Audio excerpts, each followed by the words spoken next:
What is up, y'all? Today I've got the brand new Bose QuietComfort 2s, the Sennheiser Momentum True Wireless 3s, and the Samsung Galaxy Buds 2 Pro. I've taken out 3 loans and all of my retirement money to make sure y'all make the best decision in terms of buying these. Now, in my last video, I gave the Galaxy Buds and Momentums a score, but this time I'll be pointing out each pair's individual best features to end with a quick rundown. Now, if I had a perfect earbud, I would want the lightness of the Galaxy Buds 2 Pro.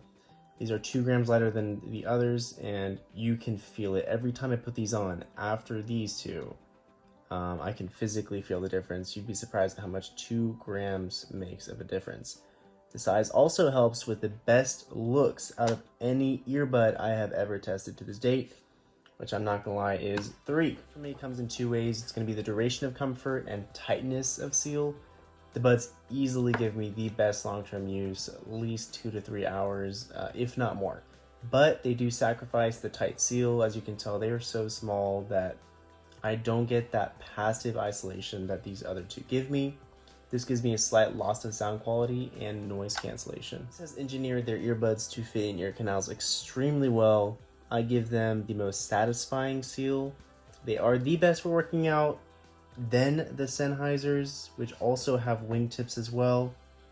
Then the Galaxy Buds 2 Pro. That said, each of these have stayed in my ears at all times. They've never fallen out, and I've worked out with all of them. Bose and Sennheisers win in terms of passive seal, but the QuietComforts, once again, obliterate the competition in noise canceling with all frequencies.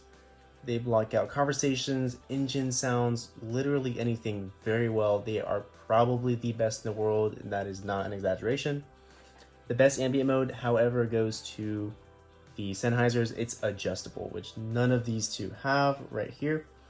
And they also have an anti-wind mode that works extremely well. It's welcomed, it's useful, and if you work in an office space, I would honestly go for these. Sennheisers do have very competitive noise canceling. They are just too large for my ears and gave me pressure after 30 minutes of use, which for me was not acceptable. So I will be returning these, unfortunately.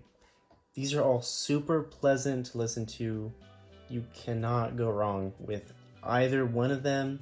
But that said, if I were to pick a perfect earbud, I would want the noise canceling of the Bose to truly focus on my music. I want the supreme tuning of these Galaxy Buds 2 Pro. They're very, very balanced, and they provide an accurate production of the music that the artist intended for you to hear. But I would also want the present, articulate, and precise bass that the Sennheisers give me. They're all truly impressive, honestly. Now for some miscellaneous stuff. In terms of the cases, the Galaxy Buds 2 Pro has the best one.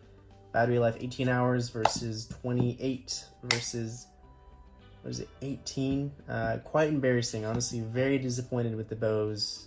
This feels like very cheap plastic. Can you hear that?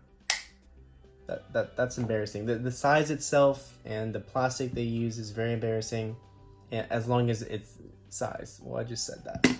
This one's very elegant, kind of pays off. You want this outside of your pocket, not inside, because it looks so good. But the Buds is so much more convenient, which is why you're buying wireless earbuds. Not to mention that the Bose does not even have wireless charging. It is 2022. The order of max of music volume is actually in this order, Bose, Sennheiser to Galaxy.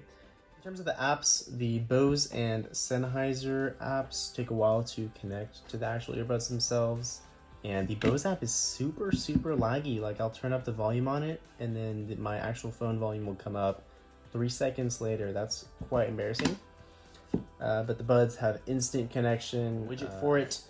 The touch controls are all pretty much the same, but I will give the best responsiveness to the Sennheisers. It's super random, but the voice prompts on the Bose earbuds are extremely robotic, really unpleasant, honestly.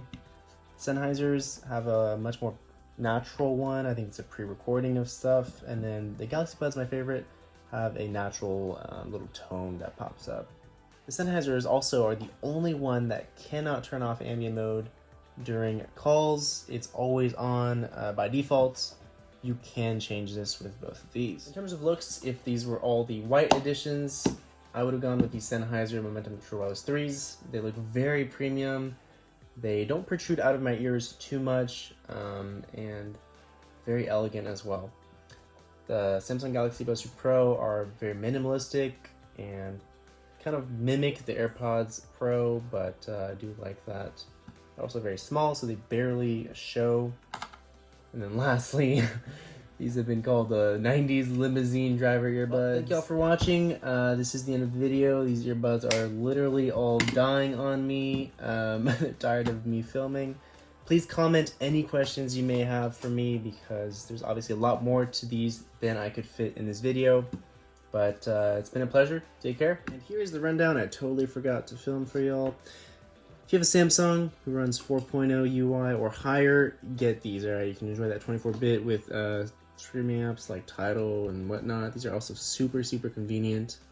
Sennheiser's is going to be for a very rich sound, day-to-day use. Also very, very convenient and very luxurious, honestly.